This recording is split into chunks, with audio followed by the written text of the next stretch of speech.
नहीं मिले, वहाँ भी परमात्मा मिलेगा, वहाँ भी जीव को भगवान मिलेगा, लेकिन उतना शीघ्रता से नहीं मिलेगा, उतना जल्दी से नहीं मिलेगा। परमात्मा हमें विलंबता से मिलेगा। थोड़ी सी ध्यान देने की बात है। सबसे पहले महाराज सुग्रीव के जीवन में परमात्मा मिला, लेकिन महाराज सुग्रीव के जीवन में भगवान को मिला, लेकिन भगवान को उसने 1 घंटा में प्राप्त कर लिया। भगवान को 1 घंटा में प्राप्त कर लिया। और मिलाने वाला वही है, हनुमान जी है, और मिलाने वाला वो भी विप्र के रूप में है। विभीषण को मिला तो ब्राह्मण के रूप में भी मिला। सुग्रीव के पास गया तो हनुमान जी ब्राह्मण के रूप में ही गया, और भरत जी से भी मिलाया। वो राजसी गुण था, रजोगुण था उसके पास, वो भी विप्र का रूप धारण करके, यानी ब्राह्मण का रूप धारण करके परमात्मा को मिलाया। लेकिन मिलने में देरी है। और सुग्रीव को 1 घंटा में भगवान क्यों मिला? विभीषण को 1 महीना में भगवान क्यों मिला? और भरत जी को 1 दिन में भगवान मिला। रहा भरत 1 दिन अवध आधारा, माने परमात्मा तो मिला, लेकिन 1 दिन बाद मिला, एक को 1 महीना बाद मिला, और एक को 1 घंटा में परमात्मा मिल गए। इस पर थोड़ा से विचार करने की बात है। हमारे जीवन में 3 गुण भरा हुआ है, 3 गुण। जब आदमी के पास तामस गुण आ जाए ना, तो ये कहीं चढ़ गया और तामस गुण आ गया, माने तामसी अगर भोजन कर लिए। मन का बहुत बड़े संबंध है गुरु जी हमसे। जैसा हम अन्न खाएंगे हमारा मन बिगड़ता है। अगर तामसी आ गया तो बड़बड़ कुछ भी शब्द बोलते रहेंगे तो लोग कहेंगे देखो ये कैसा कर रहा है, लेकिन कहाँ से निकला? हमारे शरीर से। उसके बाद कुछ दिन के बाद उसके जीवन में कभी सतो गुण आ गया तो प्रभु प्राणनाथम विभुम विश्वनाथम जगन्नाथनाथम सदानंद भाजम, आज वो गंगा जल लेकर के, लोटा में जल लेकर के भगवान शंकर जी को जल से अभिषेक करने लग जाते हैं। हम कहते देखो कल ठीक है इधर उधर कर रहा था, लेकिन इसके हृदय में सतो गुण का जागृत हो गया, उसने भगवान शंकर का पूजा कर रहा है। और राजसी गुण आया, अगर थोड़ा से पैसा आ गया, जेब गर्म हो गया, तो दिमाग भी गर्म हो गया, है ना। तो एक तीनों निकले हमारे हृदय से। उदाहरण देना चाहूँगा, तीनों निकले हमारे हृदय से। और सबसे पहले सतो गुण निकला, माने देवता निकला हमारे हृदय से। और ब्रह्मा जी के पास गए, ब्रह्मा जी मुझे कुछ चाहिए, वरदान चाहिए।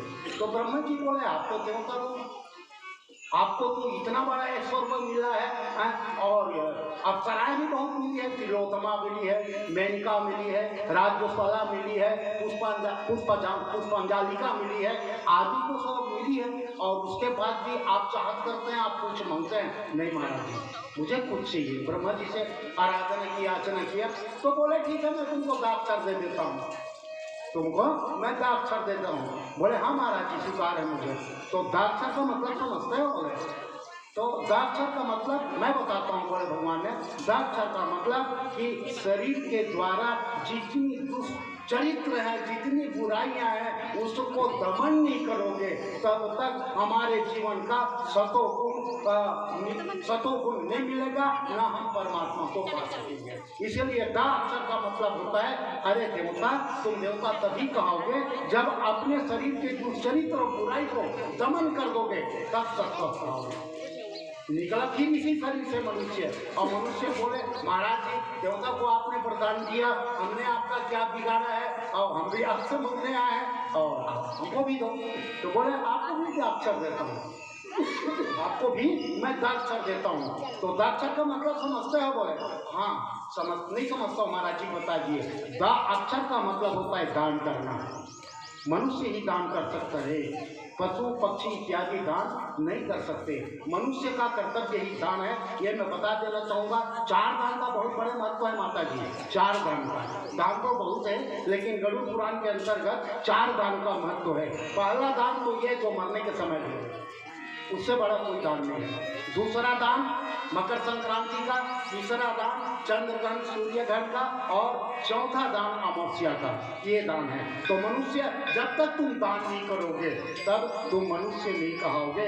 दान करना की वृत्ति तुम्हारे पास रहे, आदत तुम्हारे पास रहे, विचार तुम्हारे पास रहे, तो हम जान जाएंगे कि आपके जीवन में, आपके अंतराल में, आपका जीवन में मनुष्य है। बच गया कौन गुरु जी? राक्षस। राक्षस भी पहुंच गया भगवान के पास, हमें भी वरदान दो है। तो बोले तुमको भी दाक्षर देता हो। तो दाक्षर का मतलब समझते हो? पूछे राक्षस से। नहीं महाराज जी आप बताइए। दाक्षर का मतलब होता है दया करना। जिस भी मनुष्य के पीछे मनुष्य अगर दया कर दे तो वो राक्षस की दृष्टियाँ उसकी खत्म हो जाएगी। परमात्मा को पाने में सुग्रीव को क्यों परमात्मा मिला? इतना शीघ्रता से, इतना जल्दी से 1 घंटा में भगवान को सुग्रीव ने प्राप्त कर लिया। सुग्रीव जी के जीवन के तरफ हम निखार करते हैं, देखते हैं हमारा जीवन भी कहीं सुग्रीव की तरह हो जाए, सुपाच्य हो जाए, हल्का हो जाए। सुग्रीव परिवार से बाहर रहते थे और शिखर पर रहते थे। क्यों गुरुजी? पर्वत पे रहते थे और खाना भी उसका, इसलिए मैं बोल रहा हूँ कि अन्न के द्वारा मनुष्य का मन की वृत्तियाँ बिगड़ती है। और महाराज सुग्रीव का खाना तो केवल फल फूल था, बैराग की जीवन था, साधुवाद था, भक्तिवाद था और परिवार और घर से अलग था और भगवान के प्रति इतनी आस्था, इतना श्रद्धा कि भगवान उसे बहुत शीघ्रता से मिल गया। मिलाने वाला वही हनुमान जी है और 1 घंटा में परमात्मा जीव जो है परमात्मा से वो प्राप्त कर लेते हैं। हमारा भी कर्तव्य है हम अपने जीवन में अगर सुग्रीव की तरह सुभाज्य रहे, सुग्रीव की तरह हल्का रहे, सुग्रीव की तरह भक्ति रहे, सुग्रीव की तरह अगर वैराग्य रहे तो जरूर हमको परमात्मा 1 घंटा में मिल जाएगा। बोलो वृंदावन बिहारी राम की जय। दूसरा भी पार चलते हैं, वही हनुमान जी मिलाने वाला और वो हनुमान जी विभीषण से भी मिलाया, लेकिन विभीषण को 1 महीना बाद परमात्मा मिला, 1 महीना बाद भगवान मिला। विभीषण को 1 महीना बाद भगवान को मिला कि विभीषण का जो साम्राज्य था, राज्य था और सबसे ज्यादा भक्ति करने वाला था, कहीं कहीं वो सुग्रीव से भी अग्रणी थे भक्ति करने में, तो उसके बाद भी परमात्मा उसको 1 महीना बाद मिला। उसका मतलब यह है कि जगह का कीमत होता है, जगह का कीमत होता है। अगर हमें भगवान को पाना भी है तो जगह का भी महत्व है, समय का भी महत्व है। और जब तक जगह और समय का महत्व नहीं होगा जीव को परमात्मा शीघ्रता से नहीं मिलेगा। एक बात याद आगे मैं रखना चाहता हूँ, भगवान राम लक्ष्मण और सीता के जब वनवास गई तो आगे आगे रामचंद्र पीछे और पीछे लक्ष्मण पीछे, सबसे पीछे। तो एक जगह ऐसे मिली, वो जगह मिली तो लक्ष्मण के जो मनोवृत्ति है पूरा बिगड़ गया और मनोवृत्ति बिगड़ करके कैसे भगवान रोए लग के लक्ष्मण, क्या बताऊं मैं इनके साथ जा रहा हूँ, दंडकारण्य में जा रहा हूँ, ये कटीली पत्थर पे चल रहे हैं, ये कांटे पे चल रहे हैं और मुझे तो वैभव शक्ति मिला था, बहुत बड़ा साम्राज्य मिला था अयोध्या का, माने नहीं वध माने नाश, जहाँ कोई पाप न हो उसका नाम अयोध्या। उस अयोध्या में मैं रहता तो इनके पीछे पीछे गली गली में कहाँ घूम रहा हूँ, भटक रहा हूँ। लक्ष्मण जी रोने लगे, बैठ गया।